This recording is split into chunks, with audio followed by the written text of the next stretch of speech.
ہمارے بدن پہ اتنے بال نہیں ہیں جتنے رسول اللہ کے احسانات ہیں. ہمارا ایک ایک بال قرض رسالت میں جکڑا ہوا ہے.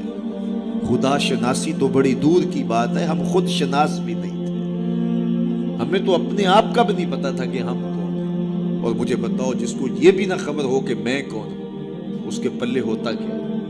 اقبال نے کہا تھا نا، اپنے من میں ڈوب کر پاجا سراغ زندگی، میرا نہیں بنتا تو نہ بن، اپنا تو بن. اور یہ اپنا بھی نہیں تھا، اسے پتہ ہی نہیں تھا، اسے شعور ذات ہی نہیں تھا، اسے خود آگہی کا نور ہی نصیب نہیں ہوا تھا. تبھی تو انسان ہو کے، اشرف المخلوقات ہو کے، درختوں کو، پتھروں کو، حشرات الارض کو، چوپایوں کو اپنا معبود سمجھتا تھا. انسان کی پیشانی کہاں کہاں رسوا نہیں، درختوں کی جڑوں کو اس نے سجدہ کیا.